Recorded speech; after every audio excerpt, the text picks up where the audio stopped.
Hi guys, welcome to Tech Tuesday again.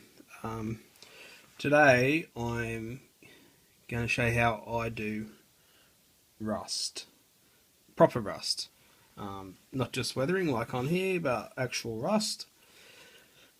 This is how I do rust. People do it all different ways. There's heaps of cool different ways to do it. These tech tips are just to show you guys how I do things. And I find that they work really well, so I thought I'd share with you all the time.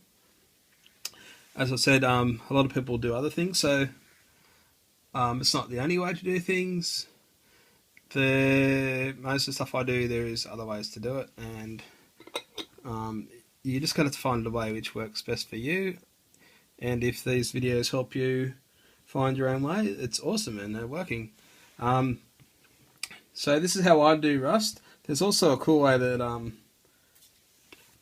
Dave Sully does them.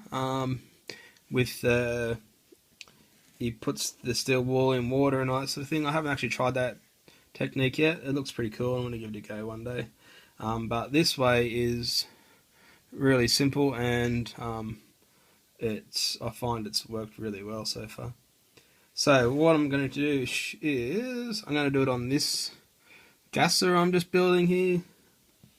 What I've done is I've done that salt technique and done all the weathering on it. It's not finished yet. It's still got a lot of chrome in it to do. But what I've done is I'll just take this tilt front off. What I've done is on these corners where, like most cars rust along the bottoms, they don't rust in the middle of all the doors and stuff, unless there's like something like a gas, where the filler hole is for the gas tank. So what I've done is I've come along with my Dremel and I've used this one and this little, I guess it's just like a little grinding piece. What you have to do if you want to make proper rust holes, the best way to do it is get the sanding one, and you have to just thin the plastic out behind where you want the rust. So I've done that on both sides here, as you might be able to see in here, hopefully. I've also done it along the bottoms of the car in various other spots. And then you just try and make the plastic thin, so if you want to come through like I have here, it looks thin like rust and not just you've made a big hole in the thick plastic. It looks like it's eaten away. And then you come along on the outside and you just mess the plastic up with your Dremel, and you just want to make it look like it's chewed up, so you got holes in it. I've actually worn away through here.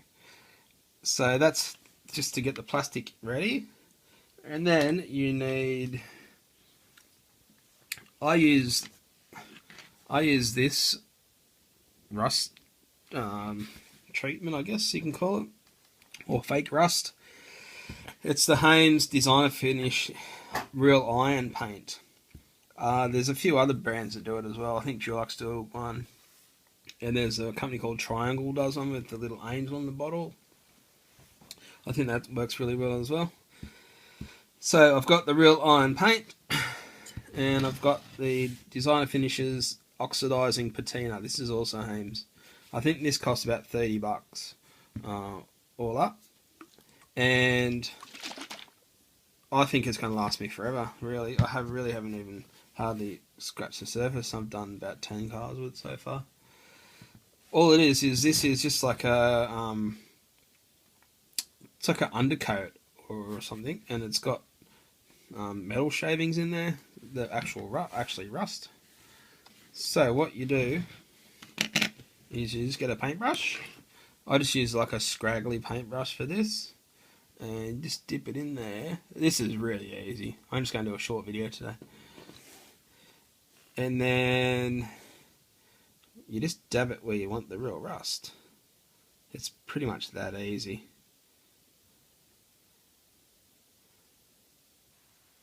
Like that.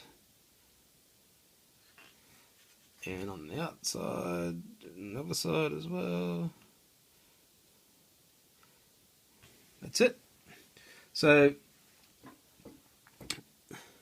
I just leave it lumpy because that's when rust bubbles up, it goes lumpy, as everyone probably already knows. So I'm only going to do that because as if this paint here is worn off and then this has eventually got rust onto it. So now I have to let that pretty much dry. You can let it fully dry or you can let it just dry, and then we'll do patina.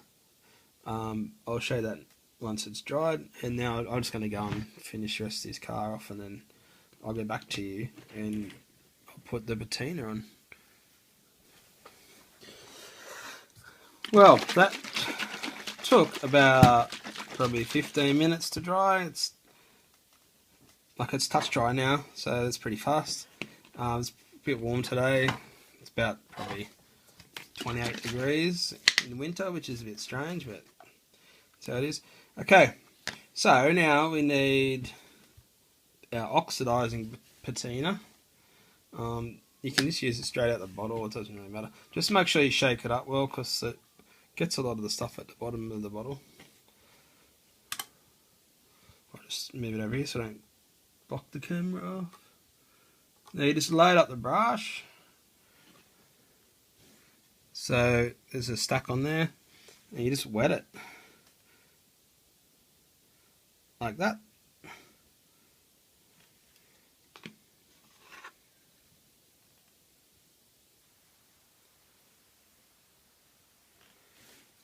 And then these ones, I've done a bit up here, so it looks like it's rusted under that mould that they have on there. With this bit here, if it runs like that down your panel, that will go like a rusty colour as well, and it looks pretty cool. So don't worry about cleaning that up. Slap some on there and on there. And I've done some on this side. You just have to wet it so it's all wet with the patina. We'll just get rid of that little bit of a drip. Let it run down a bit. Make sure it's nice and wet.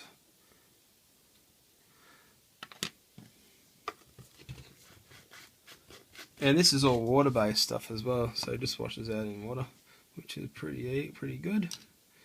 So that's it. Now that the oxidization doesn't work until this patina dries, so it will start rusting once it all dries off. I've also slapped it on before and put it in a plastic, but I think it probably dries. It works better if you just let it dry naturally and outside. So that's it. That's really easy, and it looks like cool rust. I'll show you one I got now. This one here is one I've done. It's an old one I've done. The Ghostbusters car. As you can see here, hopefully you can see that really well there. That looks like full on proper rust, and it's got it all along here. This stuff here, it keeps on rusting. Like, it doesn't just go to a level and stop, it just keeps on going and going. Like, it wasn't this bad when I first done this car. It just looks cooler and cooler. And you've got rust holes. So you can do like that sort of rust, or you can just... This is an old, like, ratted up Chevy convertible. I hated the car, so I just used it for practice. And this is extreme level of how you can use this stuff to do the rust, and I've just really messed up the plastic here and put this rust on. It's all over. I've done it all over the place. Chewed up the guard here. So that's it. So try and find this stuff. I had to search for this this stuff. So you're just gonna, like most modelling stuff, you got to just do the searching and find the best, cheapest way you can do it, or even if you can find it. I was lucky enough to find an actual Hames shop up the road from where I live, which is pretty rare because this is nothing where I live. yeah, so if you want to do some rat rod stuff, grab this and get into it. It actually is a lot of fun to just make cars look really crappy. Alright, cool. I'll see you next time. If you got any suggestions on what we should do, just post them up on Tuesdays or just send us a message. Cool. Don't forget to check out my page, Maurice Customs. Okay, cool. Bye bye.